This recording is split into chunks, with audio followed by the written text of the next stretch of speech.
Bharatiya Janata party के अंदर और उनकी सरकारों में 75 वर्ष से ऊपर कोई भी व्यक्ति होगा तो उसको संगठन में और सरकार में किसी भी पद पे नहीं रखा जाएगा, उसको रिटायर कर दिया जाएगा। और उसका सबसे पहले उस रूल के तहत आडवाणी जी को और मुरली मनोहर जोशी जी को रिटायर किया गया था। और उसके बाद तमाम यशवंत सिन्हा जी, सुमित्रा महाजन जी, कई लोगों को यहाँ टिकट नहीं मिली। कई लोग जो पद पे बैठे हुए थे उनको पद से इस्तीफा दिलवा के उनको हटाया गया। ऐसे कई सारे लोग हैं। तो अब अगले साल 17 सितंबर को प्रधानमंत्री मोदी जी 75 साल के होंगे और मोदी जी ने तय कर लिया है कि अमित शाह जी को वो अपना वारिस बनाएंगे और अमित शाह जी अगले साल 17 सितंबर को देश के प्रधानमंत्री बनाने का उन्होंने तय किया है मोदी जी ने। इसके ऊपर मोदी जी पिछले 1-2 साल से लगे भी हुए हैं, क्योंकि भारतीय जनता पार्टी के अंदर अमित शाह जी के सामने जो जो बाधाएं पैदा कर सकता था नेता, एक एक करके उन सब नेताओं को साइड कर दिया गया, उनका पत्ता साफ कर दिया गया। शिवराज सिंह चौहान को हटा दिया गया, वसुंधरा राजे को हटा दिया गया, डॉक्टर रमन सिंह को हटा दिया गया, देवेंद्र फडणवीस को ख़त्म कर दिया गया, खट्टर साहब को ख़त्म कर दिया गया। एक एक करके सबको ख़त्म कर दिया गया। एक ही शख्स बचे हैं जो अमित शाह जी के रास्ते का कांटा बन सकते हैं। हेलो, आवाज आ रही है?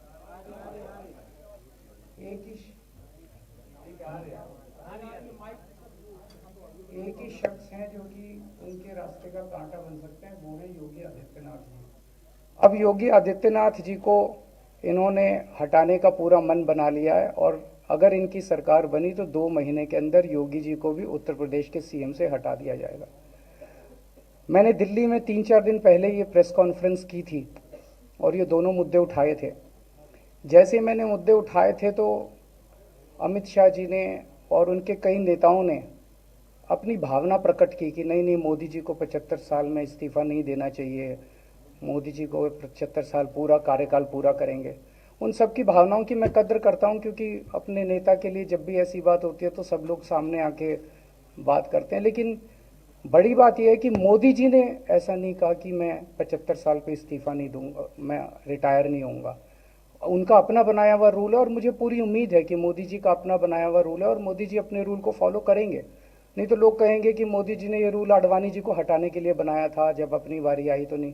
तो मोदी जी इस रूल का फॉलो करेंगे, ये पूरा यकीन है देश के लोगों को कि उन्होंने खुद रूल बनाया तो खुद फॉलो करेंगे। दूसरी बड़ी बात जो हुई कि जब मैंने कहा कि योगी आदित्यनाथ जी को 2 महीने में हटा दिया जाएगा, इस पे अभी तक भाजपा के किसी नेता की टिप्पणी नहीं आई है।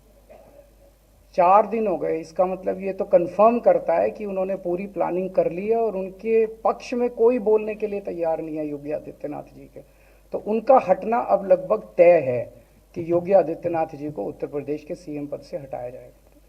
दूसरी चीज, मैं उत्तर प्रदेश के सभी मतदाताओं को कहना चाहता हूं कि पिछले 4-5 महीने से इन्होंने शोर मचा रखा है, 400 पार 400 पार 400। क्यों? कहते हैं नहीं, मोदी जी कुछ बड़ा काम करना चाहते हैं। तो लोगों ने खोद खोद के पूछा, भाई क्या बड़ा काम करना चाहते हैं, कुछ बताओ तो सही। तो उन्होंने नहीं बताया। लोगों ने फिर अंदर से पता किया कि बड़ा काम ये करना चाहते हैं कि देश से रिजर्वेशन खत्म करना चाहते हैं। हम जानते हैं कि इनका जो पूरा इकोसिस्टम है, आरएसएस, बीजेपी, शुरू से ये लोग रिजर्वेशन के खिलाफ रहे हैं। इनकी पूरी की पूरी मानसिकता रिजर्वेशन के खिलाफ रही है। तो मैं सभी लोगों को ये आगाह करना चाहता हूं कि ये बड़ा काम इनको 400 पार इसीलिए चाहिए क्योंकि ये रिजर्वेशन खत्म करना चाहते हैं। संविधान को, बाबा साहब अंबेडकर ने जो संविधान बनाया था, उस संविधान को ये तार तार करना चाहते हैं। पूरे देश भर से अब जो ट्रेंड आ रहे हैं, वो ट्रेंड ये दिखाते हैं कि भारतीय जनता पार्टी को 250 से भी नीचे, मेरे हिसाब से 220 के आसपास, 3-4 दिन पहले भी मैंने कहा था, 220 से कम सीटें इनकी आती हुई नजर आ रही हैं। आप हिसाब लगा लीजिए। मैं हरियाणा होके आ रहा हूँ कल परसों। हरियाणा में इनकी बहुत कम हो रही हैं, दिल्ली में इनकी बहुत कम हो रही हैं, पंजाब में मुझे नहीं लगता इनकी कोई सीट आ रही है, कर्नाटक में इनकी काफ़ी कम हो रही हैं, महाराष्ट्र में इनकी बहुत कम हो रही हैं, बंगाल में इनकी कम हो रही हैं, यूपी में इनकी कम हो रही हैं, बिहार में इनकी कम हो रही हैं, झारखंड में इनकी कम हो रही हैं, राजस्थान जो पूरे देश के अंदर एक नेगेटिविटी इन लोगों ने फैलाई है, उसको हम लोग ठीक करेंगे। मैं अंत में उत्तर प्रदेश के सभी लोगों को अपील करना चाहता हूं कि इंडिया गठबंधन के, यहाँ पे सपा और कांग्रेस का गठबंधन है, इंडिया गठबंधन का जो जहां से कैंडिडेट है उसको भारी मात्रा में वोट देकर आप सब लोग जिताइए। अब मैं निवेदन करूंगा समाजवादी पार्टी के राष्ट्रीय अध्यक्ष माननीय अखिलेश यादव जी से कि वो अपनी बात करें। आदरणीय अरविंद केजरीवाल जी का मैं धन्यवाद देता हूं। उन्होंने बहुत महत्वपूर्ण बातें आपके सामने रखी हैं। जो देश का माहौल है और 4 चरणों में भारतीय जनता पार्टी चारों खाने चित्त हो चुकी है और उनके आंसुओं की नदी उफान में है। भारतीय जनता पार्टी जो 400 पार का नारा दे रहे थे, अब समझ में आया है 4 चरणों के बाद, वो बात तो ठीक है कि आरक्षण पे सबसे पहले हमला करेंगे, लेकिन 400 पार नारा इसीलिए दे रहे हैं कि 543 में 400 के बाद वो सीटें देख रहे हैं, तो वो केवल 143 बन रही हैं। तो वो स्वयं स्वीकार कर रहे हैं कि 143 से ज्यादा वो सीटें जीतने वाले नहीं हैं, क्योंकि 400 पार सीटें 143 ही बनती हैं और 140 करोड़ की जनता इस बार इन्हें 140 सीटों के लिए भी तरसा देगी। ये यूपी, दिल्ली और पंजाब ये 99 सीट के खेल में ही उलझ जाएंगे। यहां कुछ इन्हें हासिल होने वाला नहीं है। रोटी कपड़ा और मकान की तो लड़ाई हम लोग लड़ेंगे, लेकिन रोटी कपड़ा और मकान से पहले हमें संविधान बचाना है। संविधान बचेगा तो लोकतंत्र बचेगा और बाबा साहब भीमराव अम्बेडकर जी का दिया हुआ संविधान ये हमें अधिकार, हमें न्याय दिलाता है। भारतीय जनता पार्टी की इस साजिश को आम लोग समझ गए हैं और इस बार सबसे बड़ी हार भारतीय जनता पार्टी की होने वाली है। अभी तक तो हम ये कहते थे कि ब्रह्मांड का सबसे बड़ा झूठ बोल रही है, अब लग ये रहा है हारने के बाद ये ब्रह्मांड का झूठ का विद्यालय खोलेंगे, यूनिवर्सिटी खोलेंगे और वाइस चांसलर और डीन पहले से ही रिटायर होकर के वहां अपने आप नियुक्त हो जाएंगे। इसलिए देश को बचाने के लिए आदरणीय अरविंद केजरीवाल जी आए हैं, हम लोगों का सहयोग और मदद करने के लिए आए हैं। मैं इनका धन्यवाद देता हूं और आप पार्टी, इंडिया गठबंधन, समाजवादी पार्टी, हम सब मिलकर के भारतीय जनता पार्टी को हटाने जा रहे हैं।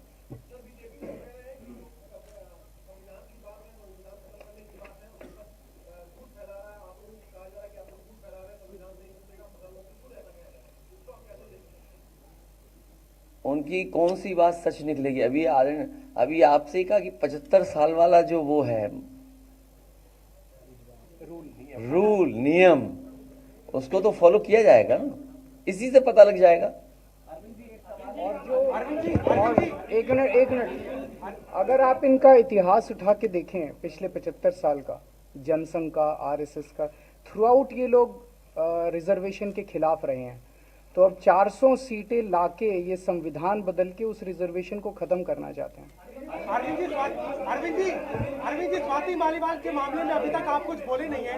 आपके ओर से आपके साथ में स्वाति मालीवाल के मामले में अभी तक, अरे उससे ज्यादा जरूरी और चीजें भी हैं, कागज हम निकाल लिए। अरविंद जी, आज आपके साथ भी आए, आज आपके साथ में भी आए, भाजपाई किसी के सगे नहीं है। क्या बोलेंगे स्वाति मालीवाल के मामले में, क्या बोलेंगे आप? ये है कि भाजपाई किसी के सगे नहीं है और जो और भाजपाई झूठे मुकदमे लगाने वाला गैंग है। केजरीवाल जी आपके साथ घूम रहे हैं, उनके लिए क्या कहेंगे? हाँ बोलो। घूमने लगा बोल रहे हैं, संजय जी आपने बात कही थी। हाँ मैं बोल रहा हूँ, आपने प्रेस कॉन्फ्रेंस में बोल रहा हूँ, 1 सेकंड बोल रहा हूँ।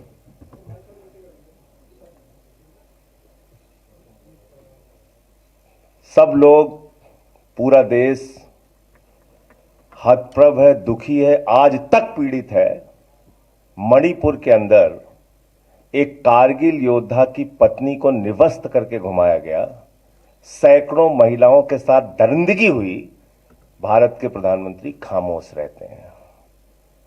हजारों महिलाओं के साथ प्रज्वल रवन्ना ने बलात्कार किया, दरिंदगी की, मां की उम्र की महिलाओं के साथ।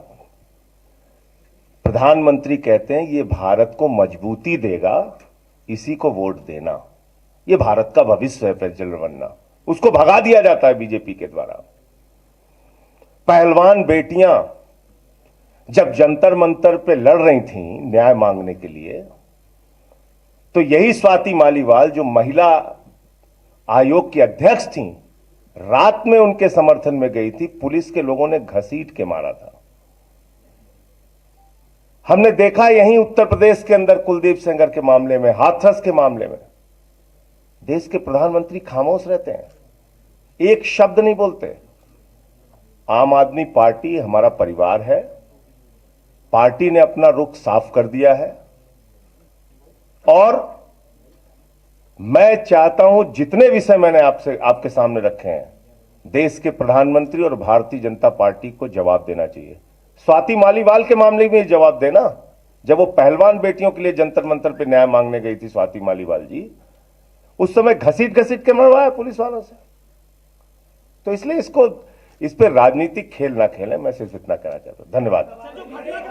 लेकिन क्या जस्टिफाई होता है?